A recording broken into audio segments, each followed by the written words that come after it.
ಬೆಳಗಾವಿಯಲ್ಲಿ ಶ್ರೀರಾಮ ಸೇನೆ ಕಾರ್ಯಕರ್ತರನ್ನ ಬಂಧಿಸಲಾಗಿದೆ. ಇಂಗಳಿ ಚಲೋಗೆ ಹೊರಟಿದ್ದ ಶ್ರೀರಾಮ ಸೇನೆ ಕಾರ್ಯಕರ್ತರು ಜಿಲ್ಲಾಧಿಕಾರಿ ಕಚೇರಿ ಬಳಿಯೇ ಕಾರ್ಯಕರ್ತರನ್ನ ಬಂಧಿಸಲಾಗಿದೆ.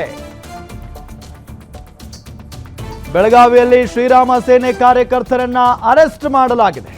ಇಂಗಳಿ ಚಲೋಗೆ ಹೊರಟಿದ್ರು ಶ್ರೀರಾಮ ಸೇನೆ ಕಾರ್ಯಕರ್ತರು.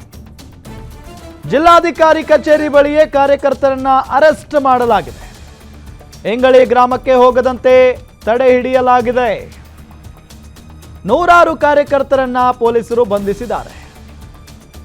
ಬಂಧಿಸಿ ಬಸ್ಗಳಲ್ಲಿ ಕರೆದುಕೊಂಡು ಹೋಗಿದ್ದಾರೆ ಪೊಲೀಸ್ನವರು. ಶ್ರೀರಾಮ ಸೇನೆ ಕಾರ್ಯಕರ್ತರ ಮೇಲಿನ ಹಲ್ಲೆಯನ್ನ ಖಂಡಿಸಿ ಪ್ರತಿಭಟನೆಯನ್ನ ಮಾಡೋ ಸಲುವಾಗಿ ಹೊರಟಿದ್ರು. ದೃಶ್ಯದಲ್ಲಿ ನಿಮಗೆ ತೋರಿಸ್ತಾ ಇದ್ದೀವಿ. ಶ್ರೀರಾಮ ಸೇನೆಯ ಕಾರ್ಯಕರ್ತರು ಎಲ್ಲರೂ ಕೂಡ ಇದ್ದಾರೆ. ಸೊ ಇವರನ್ನ ಪೊಲೀಸ್ನವರು ಅಲ್ಲೇ ತಡೆ ಹಿಡಿತಾರೆ ಮತ್ತು ಬಂಧಿಸ್ತಾರೆ. ಮುತಾಲಿಕ್ ಅವರು ಕೂಡ ಇದ್ದಾರೆ ನೋಡಿ. ಶ್ರೀರಾಮ ಸೇನೆಯ ಅಧ್ಯಕ್ಷರು, ಸಂಸ್ಥಾಪಕರು ಪ್ರಮೋದ್ ಮುತಾಲಿಕ್ ಅವರಿದ್ದಾರೆ. ಅವರ ನೇತೃತ್ವದಲ್ಲಿನೇ ಹೊರಟಿದ್ರು. ಸೊ ಈ ಸಂದರ್ಭದಲ್ಲಿ ಅವರನ್ನ ತಡೆ ಹಿಡಿದಿದ್ದಾರೆ. ಯಾಕೆ ಈ ಒಂದು ಹೋರಾಟ, ಯಾಕೆ ಈ ಒಂದು ಪ್ರತಿಭಟನೆ ಅಂತ ಅಂದ್ರೆ, ಮೊನ್ನೆ ಇಂಗಳಿಯಲ್ಲಿ ಗೋವುಗಳನ್ನ ಸಾಗಣೆ ಮಾಡ್ತಾ ಇದ್ದಿದ್ದನ್ನ ಪ್ರಶ್ನಿಸಿದ್ದಕ್ಕೆ ಆ ಗ್ರಾಮಸ್ಥರೆಲ್ಲ ಇವರನ್ನ, ಅಲ್ಲಿನ ಶ್ರೀರಾಮ ಸೇನೆ ಕಾರ್ಯಕರ್ತರನ್ನ ಮರಕ್ಕೆ ಕಟ್ಟಿ ತಳಿಸಿದ್ರು. ಅದನ್ನ ಖಂಡಿಸಿ ಇವತ್ತು ಹೋರಾಟ.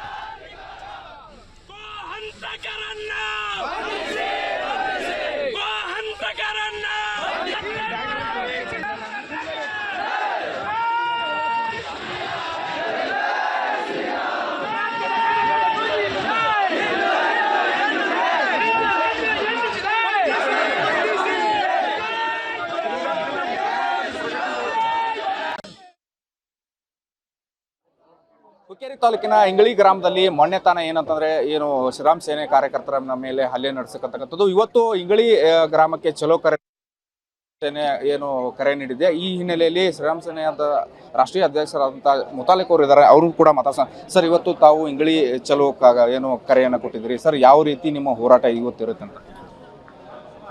ನೋಡಿ, ಇಂಗಳಿಯಲ್ಲಿ ಬೆಳಗಾವಿ ಜಿಲ್ಲೆ ಹುಕ್ಕೇರಿ ತಾಲೂಕು ಇಂಗಳಿಯಲ್ಲಿ ನಡೆದಂಥ ಘಟನೆ ಅತ್ಯಂತ ಗಂಭೀರವಾದಂಥದ್ದಿದೆ. ಈ ಜಿಹಾದಿ ಮಾನಸಿಕತೆ ಇದೆಯಲ್ಲ, ಹೊಡೆಯೋದು ತಾವೇ ಕಾನೂನು, ತಾವೇ ಪೊಲೀಸ್ ಸ್ಟೇಷನು, ತಾವೇ ಕೋರ್ಟು ಅಂತ ಅನ್ಕೊಂಡ ಅಹಂಕಾರ ಸೊಕ್ಕಿನಿಂದ ವರ್ತನೆ ಮಾಡ್ತಾ ಇರುವಂಥ ಮುಸ್ಲಿಂ ಗುಂಡಾಗಳಿಗೆ ಹುಬ್ಬಳ್ಳಿಯಲ್ಲಿ ಗಲಾಟೆ ಮಾಡಿ ಪೊಲೀಸ್ ಸ್ಟೇಷನ್ ನುಗ್ಗಿ ಪೊಲೀಸರ ಜೀಪವನ್ನ ಉಲ್ಟಾ ಪಲ್ಟಾ ಮಾಡಿದಂಥವ್ರ ಕೇಸನ್ನು ವಾಪಸ್ ತಗೊಳ್ಳೋದು, ಇದರ ಅರ್ಥ ಏನು? ಮುಸ್ಲಿಂ ಗುಂಡಾಗಳನ್ನು ಬಚಾವ್ ಮಾಡ್ತಾ ಇದ್ದಾರೆ ನೀವು. ಯಾರ ರಕ್ಷಕರಿದ್ದಾರೆ?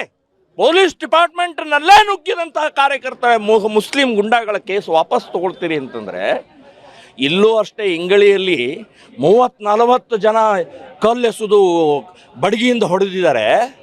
4 ಜನರನ್ನ ಅರೆಸ್ಟ್ ಮಾಡಿಸ್ತೀರಿ. ಕಾಂಗ್ರೆಸ್ನವರೇ ನಿಮಗೆ ಶೋಭೆ ತರುತ್ತಾ? ಇದು ಕಾನೂನು ಪಾಲಕರ ನೀವು? ಕಾಯ್ದೆ ಇದೆ ಇದರಲ್ಲಿ. ಇಲ್ಲಿ ಪೊಲೀಸರು ಇಲ್ವಾ? ಅವ್ರಿಗೆ ಬಿಟ್ಬಿಡಿ, ಅವ್ರು ಫ್ರೀ ಬಿಡಿ, ಅವ್ರು ತೋರಿಸ್ತಾರೆ ಏನಂತ ಅನ್ನೋದು. ಇವತ್ತು ಕಾಂಗ್ರೆಸ್ಸು ಪೊಲೀಸರ ಕೈ ಕಟ್ಟಿ ಹಾಕಿದೆ ಅಂತನ್ನುವಂಥದ್ದು ನಾನು ಹೇಳ್ತಾ ಇದ್ದೀನಿ. ಈಗ ಸುಮೋಟೋ ಕೇಸ್ ಕೂಡ ದಾಖಲಾಗಿದೆ ಮತ್ತು ಎಮ್ಕನ್ ಮಡಿ PS ಅವರನ್ನು ಕೂಡ ಸಸ್ಪೆಂಡ್ ಮಾಡುವಂಥ ಕೆಲಸ ಮಾಡ್ತಾರೆ. ಯಾಕೆ ನೀವು ಕೊಟ್ಟಂಥ ದೂರನ್ನು ಅವಾಗಲೇ ಯಾಕೆ ಇವರು FIR ಮಾಡಲಿಲ್ಲ ಅಂತ? ನೋಡಿ, ಕಂಪ್ಲೇಂಟ್ ಕೊಡುವಂಥ ಸಂದರ್ಭದಲ್ಲಿ ಅವ್ರನ್ನೂ ಕರೆಸಿ ಇವ್ರನ್ನೂ ಕರೆಸಿ ಇಬ್ಬರಿಗೂ ಹೆದರಿಸಿ ಕಳಿಸಿದ್ದಾರೆ.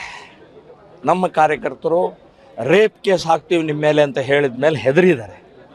ಸೊ ಹಾಗಾಗಿ ಈ ಕೇಸಿನ ಸಂಬಂಧಪಟ್ಟಾಗಿದೆ. PSI ಸಸ್ಪೆಂಡ್ ಆಗಿದ್ದಾರೆ. ಹುಕ್ಕೇರಿ PSI ಸಸ್ಪೆಂಡ್ ಆಗಿದ್ದಾರೆ. ನಾಟ್ ಓನ್ಲಿ ಹುಕ್ಕೇರಿ PSI, ನಾನು ಹೇಳೋದು ಇಡೀ ರಾಜ್ಯದಲ್ಲಿ ಎಲ್ಲರಿಗೂ ಕೂಡ ಇವತ್ತು ಗೃಹ ಮಂತ್ರಿಯವರು, ಮಾನ್ಯ ಮುಖ್ಯಮಂತ್ರಿಯವರು ನೀವು ಸೂಚನೆ ಕೊಡಬೇಕು. ಗೋಹತ್ಯೆ ನಿಷೇಧ ಕಾಯ್ದೆ ಇದೆ.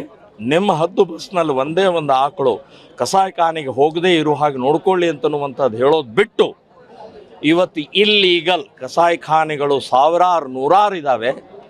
ಸೊ ಅದನ್ನು ಬಚಾವ್ ಮಾಡುವಂಥ ಪ್ರಕ್ರಿಯೆ ಮಾಡ್ತಾ ಇರುವಂಥದ್ದು ಸರಿಯಲ್ಲ ಅಂತ. ಇದಿಷ್ಟು ಪ್ರಮೋದ್ ಮುತಾಲಿಕ್ ಅವರ ಮಾತು. ಕ್ಯಾಮರಾ ಪರ್ಸನ್ ವಿಶ್ವನಾಥ್ ಪಾಟೀಲ್ ಜೊತೆ ರಾಜೇಶ್ ಉಗಾರ್, ಗ್ಯಾರಂಟಿ ನ್ಯೂಸ್, ಬೆಳಗಾವಿ.